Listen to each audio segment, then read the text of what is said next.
Can you explain to the audience everything they need to know about After 7? After 7, I was in a very vulnerable space, and I feel like I expressed myself differently. I'm still growing. I'm still, learning myself and learning who I want to be as an artist. But I feel like After 7 paved the way for more honesty and vulnerability in my music.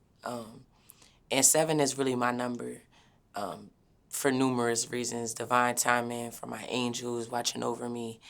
And the whole project is really just based around what comes after 7. Now, do you consider this project an album or a mixtape, perhaps?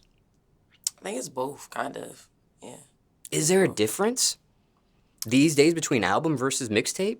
Honestly, I don't think so, because I feel like everybody really just be doing mixtapes. I feel like everybody just be doing EPs or the full-blown album. Because I got 15 songs on there, though, you can consider it maybe an album, but, it's a project to me. Yes, and you used that word at the beginning of this segment, so didn't know if you considered it something more specific than that. Mm-hmm. But why that route, a full-length project? Why not the EP route, something smaller, something shorter? I don't have enough music out, honestly. I feel like a lot of artists, as long as people have been making music, for me, I've been making music for 5 years, and I feel like I still don't have all the music out there that I want to have out there. So just releasing that long of a project was just so that people could take a deeper dive into my catalog and pick what songs they love the most out of anything I drop. And when it comes to this title, too, was this a title that you coined or someone coined for you? It was me. I made it, yeah. Now, in regards to this body of work, are there any unknown facts or stories that's never been publicly mentioned before? Could be in regards to creating it, recording it, or releasing it. Booty Pop was a freestyle off the top of my head. Too Bad was a freestyle off the top of my head. I helped produce Too Bad. I helped produce Booty Pop. I helped produce. It's like when you ask me that. Oh, Double It was also a freestyle off the top of my head. I don't know. I think people just wouldn't suspect that about certain songs, but no.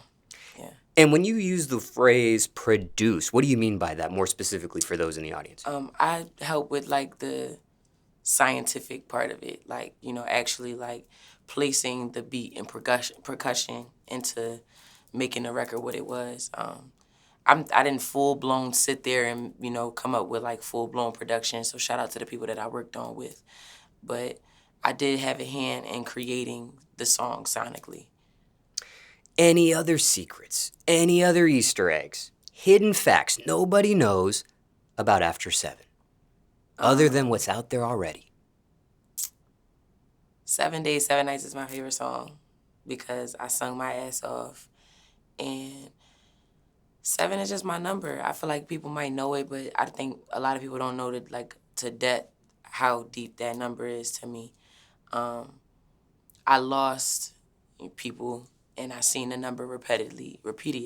I know it's the same word, but I seen the number constantly, and it kind of just put me in a different space to let me know that God had me on the right path. And even just divine timing. I feel like every time I saw the number 7, it meant that something good was about to happen, or even if something bad was about to happen, it was just telling me to watch out and pay attention. You even invested in the number of 7 in the sense of the necklace around your neck, the jewelry. Yeah. Which has 3 7s, it looks like. Yeah. And care to share the jeweler behind that item there? Shout out to Jewelers Row in Philadelphia. I went to Golden Nugget, and I got that in there. And was this something you get before the album, before you name this title of the album, or mixtape, project, whatever phrase there? Or is this something you get afterwards? I got my chain 7. I had my 7 chain for about 2 years. Yeah, I had my 7 chain for 2 years. Now, in regards to that favorite song of yours, do you recall who produced that beat? Yes, Nova Wave and Diamond Kuts. And also in regards to this project, you do have 2 features as well. Mm-hmm. Do you have a favorite feature between the 2? I mean, wait, I have 2 features? Yes, 2 people featured on the I track I list. only got 1 feature. Let's see. Let me fact check that. I only got 1 feature. Double checking. You trying to tell me something about my track list? I don't know. Diamonds and Roses with VaporGod and How Could You with Beam. Oh, well, Diamonds and Roses isn't like, he is actually like the producer of the song. And shout out to VaporGod too. He made that beat and like, you know, he went crazy with the production, but like actually like singing or like rapping and putting vocals on the record, I gotta say Beam. I love that song. How Could You is like one of my favorites. Got it. All right. Now, can you give the audience 5 reasons to listen to this project? It's honest. It's versatile. It's me, which is raw and just Philly. It's fun and it make you want to dance. Any bonus reasons? I think that this project is just special to me. So anybody who want to know anything about me can listen to this project and kind of step into my world, you know? And true or false, there's a documentary for this as well? Yes, true. And can you explain a little bit about that and where those in the audience can find that as well? It's on my YouTube channel. And the documentary was shot well before we even knew like After 7 was like the name of the project or any of that. We were shooting like all that content for at least a year, I think. And I work with the same people that I've been working with. So my videographer had like footage of me from way back when, and we just kind of pieced it all together. Because around that time, I was preparing to put out After 7. I just didn't know that it was for After 7. I don't know if that makes sense. And care to share the channel name on YouTube as well? Yeah, it's Bankz. Now, you also have other items of jewelry during this interview as well. Can you break down any of the meanings or jewelers or any of that sort of? Big Bankz, this chain was actually the first chain that I bought myself. I bought the 7s after I bought the Big Bankz chain. And it's just like, my manager always been he been calling me Big Bankz since I started. I always just went by Lay Bankz, but he been calling me Big Bankz from the beginning, so I put it on the chain. And I actually started calling myself that after he started calling me that. And then this watch is a G-Shock. One of my friends got it for me. Shout out to Nair. And this is a Pandora bracelet that I got myself. I love Pandora. Shout out to Icebox. I got this jewelry from them. It matches my heart chain.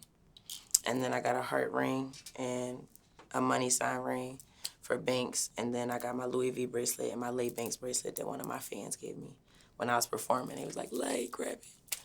And I wear it every day. So this is probably my favorite thing that I got on. And care to share the cost of any of these items at the time? I ain't dropping no cost. just know, like, come on, I'm Big Bankz. And just for transparency, your manager is off camera to the side of you during this interview. Now, you did mention God here in this portion of questions. Do you follow a religion by any chance? I'm spiritual. I believe in God. I believe in the law. I believe in a higher power. And I think it's just self-explanatory for anybody. If you know me, you know. And was this how you were raised or something you chose? I was raised in Orthodox Christianity. And I was baptized, I think, when I was maybe 10. I decided to get baptized. My mom was always very open to me exploring in religion and finding myself. But my mom was Orthodox Christian. My whole side of my Eritrean family is Orthodox Christian. And then majority of my dad's family is Muslim. So I kind of got the best of both worlds, and I got to really learn about both of them.